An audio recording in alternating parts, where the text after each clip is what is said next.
The movie opens with a group of fighters sprawled on the floor, their dead bodies covered in bullet wounds. Over the footage, Andy, the team's leader, narrates in her weary voice, expressing her recurring experiences and questioning if this time will be different. However, she receives the same answer every time, leaving her exhausted and disillusioned by the cycle. What experience is she talking about, and how it made her so tired of life? To explain, she takes us back to a few days earlier when she reunited with her team in Morocco after a year-long break. The group consists of Booker, Joe, and Nikki, all of whom refer to her as their boss, Andy. Their reunion is prompted by an ex-CIA agent named James Copley, who approached them regarding a hostage situation in Juba. Working with the same person twice goes against their policy, but Booker's insistence leads Andy to attend a meeting with James. Little did she know that the situation was much more severe than anticipated. In South Juba, a militia attacked a school, resulting in the brutal murder of the teachers and the abduction of 17 students at gunpoint. The South Sudanese government sought assistance from the U.S., but due to the current administration's policy, aid was denied to non-strategic allies. Seeking help for the abducted children, James' former colleagues turned to him for help. Recognizing the exceptional abilities of Andy's team, James believed they were the only ones capable of successfully rescuing the children. Driven by the innocent smiles of those children, Andy swiftly agrees to assist in the rescue mission despite knowing that working for a person twice is against their rules. Following their meticulous mission planning, the team proceeds to the designated site, where they notice a pile of the girls' shoes outside the building.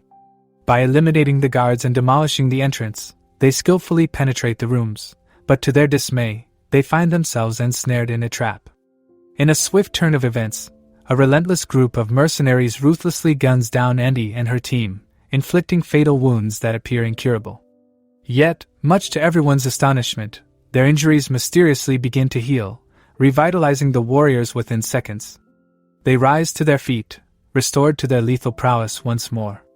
Utilizing their extraordinary combat abilities, they swiftly neutralize every individual in the room, decisively ending the attack. As Andy delivers the final blow with her distinctive axe, she becomes aware of CCTV cameras, prompting a realization that they were lured into a trap orchestrated by James Copley. Her suspicions are validated as James is seen observing the CCTV footage and communicating with his accomplices, sharing information about the recorded video featuring these seemingly immortal warriors. Meanwhile, Andy's frustration intensifies as she witnesses the deteriorating state of the world despite their years of selfless service. While Nikki believes they have made a difference, Andy sees their efforts useless. Now, she wants to locate James Copley to prevent him from exposing their truth to others. After accomplishing the task, she plans to retire from being the savior of humanity. On the other hand, in Afghanistan, an American Marine officer named Niall Freeman carries out a mission that takes an unfortunate turn. As fate would have it, she sustains a severe throat laceration from a dying enemy. However, despite the substantial loss of blood and muscle damage, Niall miraculously survives, revealing her true nature as an immortal. As Andy and her team set out searching for Copley, they find themselves plagued by visions of Niall's death and her immediate resurrection. With Niall now exposed to the world, the immortal warriors understand the urgency of locating her before it's too late. Piecing together the fragmented visions, they successfully determine her whereabouts. However, Andy decides to undertake the mission alone, instructing Booker, Joe, and Nikki to return to their safe house in France. Meanwhile, Niall's friend and colleague, Dizzy, becomes increasingly suspicious upon witnessing the complete absence of any neck scars. Despite being told that doctors have used a skin grafting technique to conceal her injuries, Niall herself has sensed that something strange is at play. In London, Copley meets his ally Stephen Merrick, the CEO of a major pharmaceutical company, Merrick Pharmaceuticals. Stephen has discovered a cure for dementia and now aims to make humans immortal with Copley's assistance. After seeing the footage, he finally believes what Copley has been trying to tell him. However, he insists on acquiring the blood, bone, tissue, or DNA of the immortal warriors so that his colleague, Dr. Mehta, can conduct research and develop a solution to human mortality. Copley argues that capturing a group of immortals is impossible, but Stephen insists on finding all of them to advance his plans, leaving him with no choice but to devise a strategy for their capture. Amidst increasing challenges, Niall learns that the authorities are taking her to Germany for further testing. However, just in time, Andy intervenes and swiftly incapacitates the guards, rendering Niall unconscious with a precise strike to the neck and whisking her away from the base in a Humvee. After regaining consciousness, Niall attempts to escape, but the high-speed vehicle results in a severe head wound. To her astonishment, she miraculously recovers from the injury, prompting her to question the circumstances that have granted her immortality. In a moment of realization, as Niall stabs Andy and discovers that she is immortal too, she reluctantly chooses to accompany Andy on a journey to seek answers to her pressing questions. While aboard a private plane en route to Paris, Niall confronts Andy, seeking answers regarding their immortality. However, when Andy admits her own lack of knowledge on the matter, Niall grows rebellious and restrains her, subsequently taking the pilot hostage at gunpoint. As she instructs the pilot to land the plane immediately, Andy diverts her attention and then orders the pilot in Russian to play dead. Since Andy claims she knows how to fly a plane, Niall unties her only to realize that she has lied. The pilot takes control of the aircraft while Niall engages in a hand-to-hand combat confrontation with Andy. Despite Niall's impressive combat prowess, Andy swiftly turns the tables, overpowering her within seconds. Through an emotional conversation, Andy enlightens Niall about the army's intentions to imprison her, leading Niall to finally comprehend the significance of Andy's earlier words. Upon arriving at the safe house outside Paris, Niall encounters the remaining members of the team and discovers their extraordinary histories.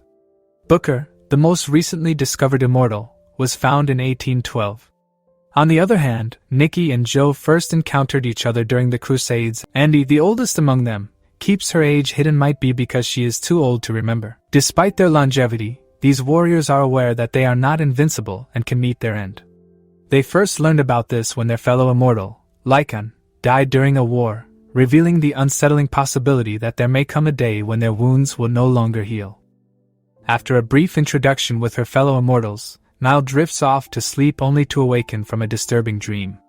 When questioned about it, she recounts a vivid vision of a woman trapped in an iron coffin beneath the sea.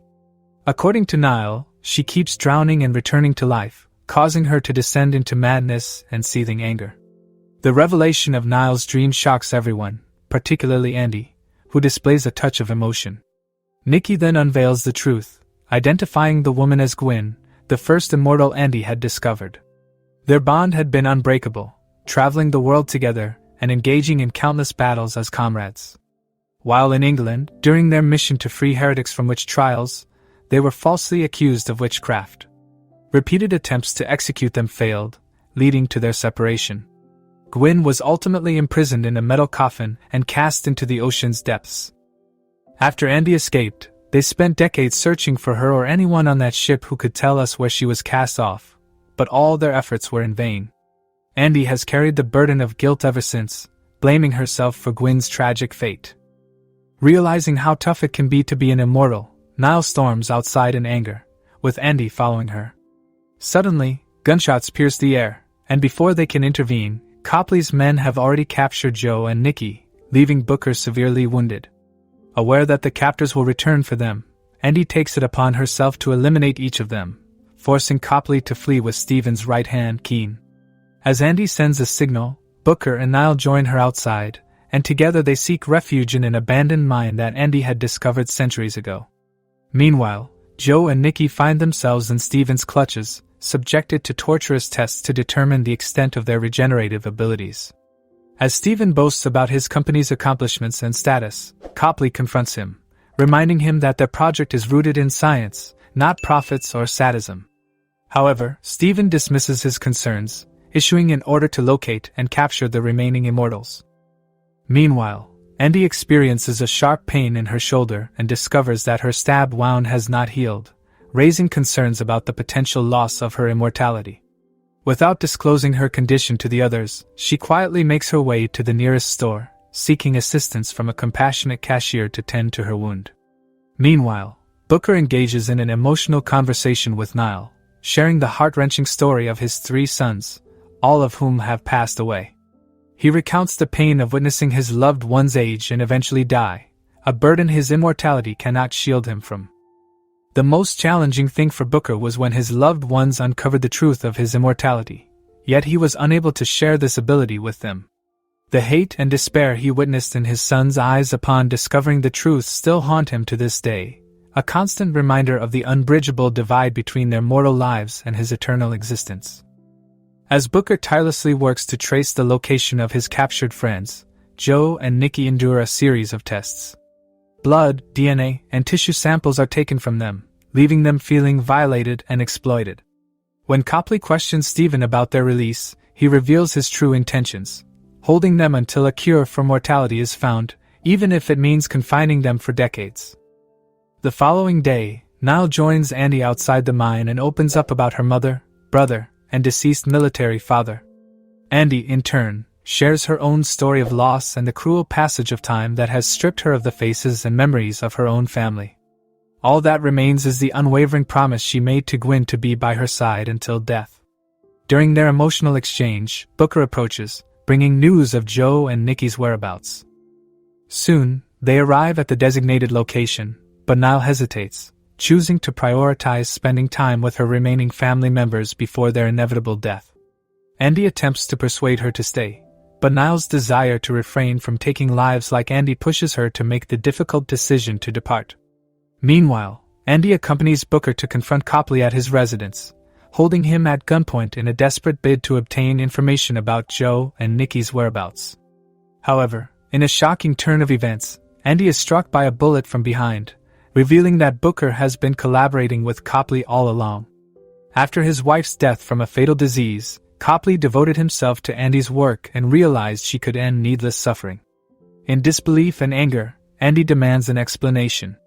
Booker confesses his motive for seeking Steve and Merrick's assistance to find a way to end their immortality and escape the everlasting suffering it brings. As Booker continues to speak, a wave of panic washes over him as he notices that Andy's wounds are no longer healing. Frantically, he instructs Copley to fetch a cloth to stem the bleeding, coming to the realization that Andy may have become mortal like Lycon. Suddenly, their conversation is interrupted by the arrival of Stephen and his men, who forcefully attempt to take the injured Andy and Booker to their laboratory. Copley protests, arguing that conducting experiments on Andy in her current state would be equivalent to murder. However, Stephen remains resolute in his goals, going as far as to render Copley unconscious in order to seize Andy and Booker. Soon, they find themselves in the lab, where Booker is seen blaming himself for Andy's suffering. Meanwhile, after witnessing that Andy has left the magazine empty on purpose, Niall returns to Copley's residence and inquires about her friend's whereabouts. Copley, recognizing Niall as one of the immortals, discloses Stephen's ongoing experiments on Andy and others. In their conversation, Copley reveals the enduring impact of Andy's immortality, and how she has aided humanity for centuries, with the benefits reaped by future generations. Niall finally comprehends the positive aspect of her own mortality, and the potential to make a difference. With Copley now an ally, Niall infiltrates Stephen's facility to halt his unlawful experiments. Though Copley wishes to accompany her in making amends, Niall decides to venture alone, relying on her ability to survive even with a body ravaged by wounds. While Niall is on her way to the lab, Joe and Booker engage in a heated argument, with Joe reproaching Booker for betraying them. While the others believe Booker should not seek help from Stephen, Booker provides a valid explanation for his actions. Unlike Joe and Nikki, who had each other, Booker has endured centuries of loneliness, witnessing the deaths of his loved ones and enduring the pain of their absence. Meanwhile, Niall infiltrates the lab, assuming the role of an intruder to draw the guards' attention and provoke them to shoot her. Exploiting the belief that she is dead, Niall swiftly eliminates the guards and proceeds towards Stephen. However, she is intercepted by Keen, Stephen's right-hand man, and his team, compelling her to redirect her focus and head directly for the lab. During the chaos, she unintentionally drops her bag, allowing Stephen to retrieve it. After freeing her fellow immortals, Niall inspires Andy to persist in their fight for the betterment of humanity. Though facing the loss of her immortality, Andy possesses the courage to continue the struggle. As Joe continues to blame Booker for this mess, Andy calms him down and convinces him that they must unite again to combat evil forces.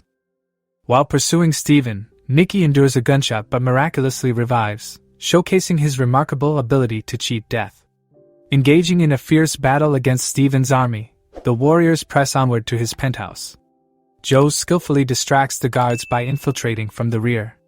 Simultaneously, Niall and Andy demolish the front door, eliminating any resistance along their path. As Keen was responsible for shooting Nikki earlier, Joe confronts him in a brutal fight, ultimately breaking Keen's neck with a forceful blow. Meanwhile, the elevator indicates that Steven is making his escape. Joe, Nikki, and Booker head downstairs in pursuit, while Niall remains in the penthouse to guard Andy. During their conversation, Steven unexpectedly appears, brandishing Andy's saw, which he discovered in Niall's bag. Cornered and with limited options, Niall swiftly fires at Andy, who instinctively plays dead before swiftly rising and delivering a decisive blow to Steven with her axe. Niall, seizing the opportunity, forcefully shoves Steven out of the building, causing him to fall onto a car below. As immortal, Steven succumbs to death, while Niall promptly regenerates from her injuries, reviving once again. With Copley's assistance, they orchestrate a scenario to make Niall's family believe she died in the operation. Although she will miss her family dearly, she has come to terms with her destiny, and is now resolute in fulfilling her role in the protection of humanity. As a punishment for his betrayal, the group imposes a sentence of isolation on Booker, prohibiting him from contacting them for a century. Although they still think of him as a family, Booker still has to face the consequences of his actions. Meanwhile, the remaining members visit Copley, who enlightens them about his research findings. It becomes apparent that their past missions had far-reaching impacts, as the descendants of those they saved went on to make significant contributions to the world. Renewed with belief in their purpose, the group entrusts Copley with safeguarding their secret and identifying missions where they can continue making a difference. 6 months later, distressed and inebriated, Booker returns to his apartment in Paris, only to get shocked by the presence of Gwyn there. Freed from her iron coffin, Gwyn has finally escaped the sea, her eyes brimming with fury and a burning desire for retribution. Will she find it in her heart to forgive Andy, despite her abandonment? Or will the fires of her rage consume her, leading her down a treacherous path she never dared to take before? The veil of this mystery is yet to be lifted.